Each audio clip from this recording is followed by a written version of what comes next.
Hello, today we are going to deal with parallel and perpendicular lines.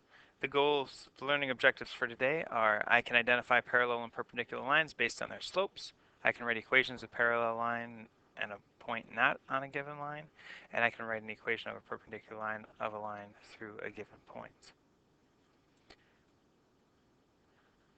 So again, we're going to look at slope. This is our third time this year that we've dealt with slope, so hopefully by now you're fairly comfortable with it. And we're going to look at the three forms of lines, and we did this in our last lesson.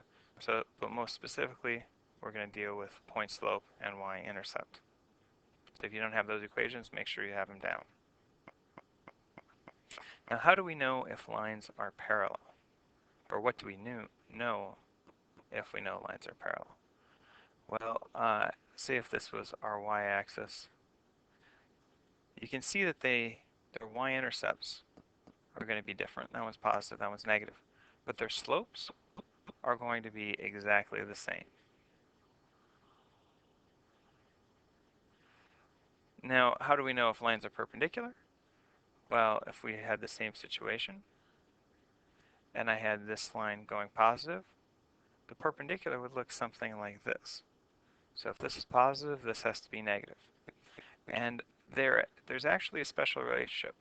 Say if this one goes up 4/3, this one's going to go up negative 3/4. Sometimes people call this the negative reciprocal. Sometimes people call it the opposite reciprocal. But whatever you want to call it, just know that one has to be positive, one has to be negative, and they're the reciprocal, so it's the fraction flipped over from the previous fraction. I'll give you some examples. So write the slope of the line parallel and perpendicular to each. So the slope that's parallel to this line, parallel lines have the same slope, and this is our slope. Perpendicular, I'm going to call this M2, so there's a different slope. So the second slope, the perpendicular slope, is going to be the negative reciprocal.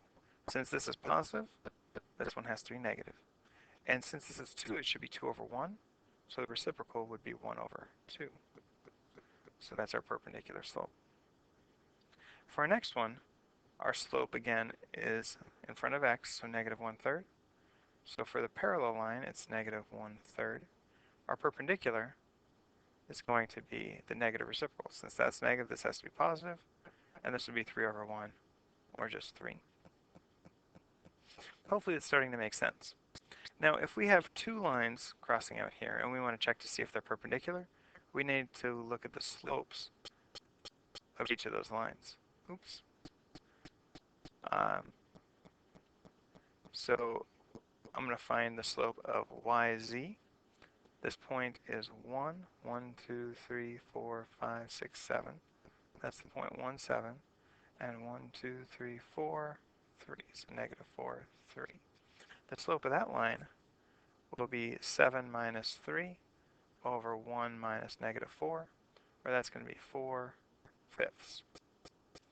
Now if I look at this one, it looks like I am dealing with the point negative 3, 5, and 2, 2.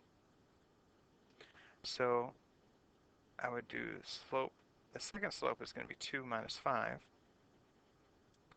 over 2 minus negative 3.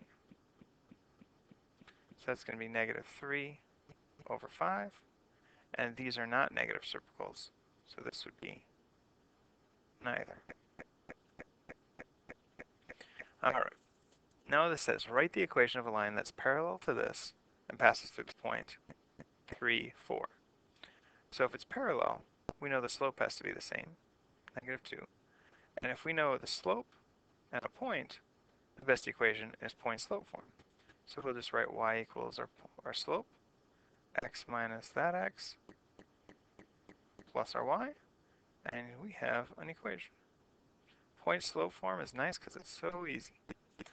You just have to remember the form. Write an equation that's perpendicular to this and goes through that point.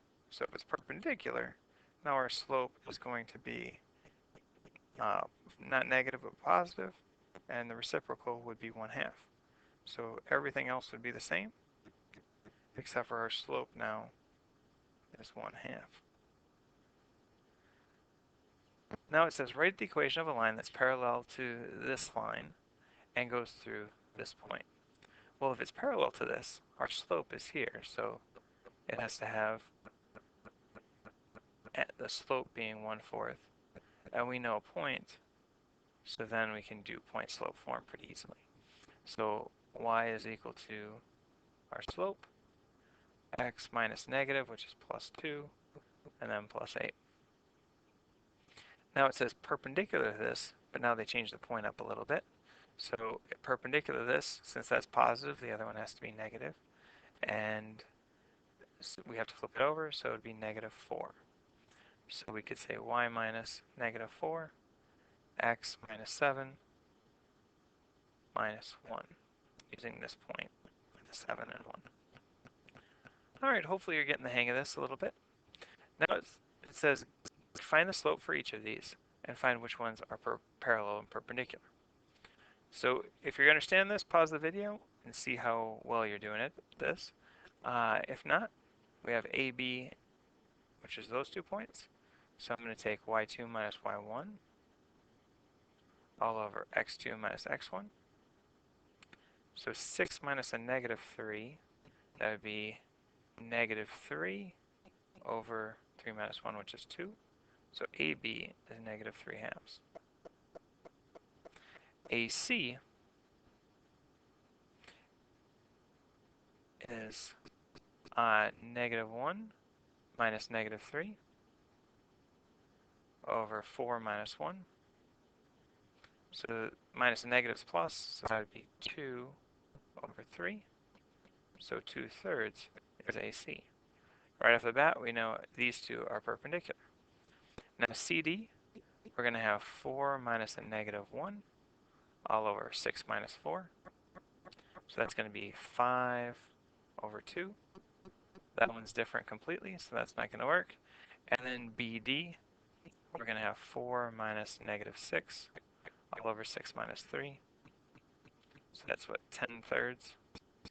That's not even close.